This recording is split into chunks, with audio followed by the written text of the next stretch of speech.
আমি একটু আগে বললাম যে হ্যাঁ আমার দুটো ওয়েব কন্টেন্ট নিয়ে কথা বলছে, ইনশাআল্লাহ এটা 2025 কাজ আপনি 24-এর কথা বলতেন, 24-এ আপনি দেখা গেছে যে 24-এ একটা বিপ্লব হয়েছে নতুন বাংলাদেশ।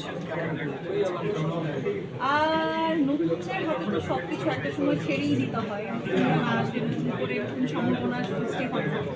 সো বুঝছি যে একটু সময় লাগবে, বাট আই হোপ বেটার কিছু হবে। আমি বাংলাদেশের কাছে অনেক ভালো কিছু এই যে সিন্ডিকেটের কখন শিকার হয়েছেন কিনা, যে বিগত সরকার আমলে যে যারা আপনাদের আর্টিস্টরা ছিল, ডিরেক্টর ছিল, প্রযোজক ছিল, কাজের সুবিধা পেয়েছেন কিনা?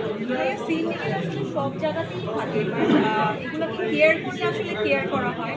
আমি একটা জিনিস খুব মনে প্রাণে বিলিভ করি যে আজকে আমি শখ আপনাদের সবার সাপোর্টে, আমার দর্শকের ভালোবাসায়, প্লাস আমারও একটুখানি আমি মনে করি আমি হয়তো বা একটু ভালো কাজ করেছি যে কারণে আমাকে সবাই অ্যাকসেপ্ট করে নিয়েছে।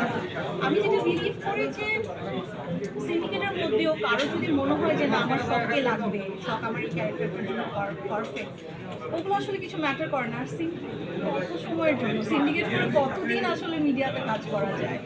আর আমি পার্সোনালি আর্টিস্ট হিসেবে বলবো আমরা আর্টিস্টরা আসলে ফুলের মতো, এখানে কোনো ধরনের পলিটিক্স সিন্ডিকেট এগুলো না করাটাই বেটার। আমরা আমাদের কাজের পরিচয় আসলে মানুষের মন জয় করি।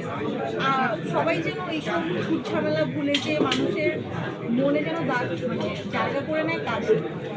সব একটা কোশ্চেন হলো গিয়ে যে আপনার কি মনে হয় যে বিগত সময়ের শিল্পীরা মূলত আসলে রাজনৈতিক সংশ্লিষ্টতা বিগত সময়ে বেড়ে গিয়েছিল কিনা বা বাড়তে বাধ্য হচ্ছিল কিনা বিগত সময়ে রাজনৈতিক? আমি পলিটিক্স নিয়ে একদম কথা বলতে চাই না, কারণ এগুলো খুব কম বুঝে আমি এগুলো নিয়ে। আজকে এত সুন্দর একটা প্রোগ্রাম আমার তো অনেক শখ, আমি নিজেই একটা শখ আমার। ট্রাভেল করা খুব ভালো লাগে, নতুন জায়গা এক্সপ্লোর করা, জিনিস শেখা, বিভিন্ন নতুন নতুন ফুড ট্রাই করা, এটাও আমার শখ। আর রিসেন্টলি হচ্ছে কি আমার মেয়ের সব শখগুলো আমার শখে হয়ে গিয়েছে। আসলে আমার মেয়ের যা ভালো লাগে তাই সব কিছুই আমার শখ। যদি জানা যায় শখের কোন জিনিসটা কোন শখটা এখনো পূরণ হয়নি, শখের কোন শখটা এখনো পূরণ হয়নি? আলহামদুলিল্লাহ আমার কাছে মনে হয় এখনো পর্যন্ত সব শখই পূরণ হয়েছে। আসলে মানুষের শখের তো শেষ নেই, শখ একটু একটু করে বাড়তে থাকে। দেখছি আমার নেক্সট আপনার জীবনে আক্ষেপ কি আসলে? আক্ষেপ নেই ভাইয়া, আমার কাছে মনে হয় প্রত্যেকটা মানুষ আসলে চড়াই উচ্চাই পার করে। চড়াই উচ্চাই থেকে মানুষ আসলে কিছু শিখে।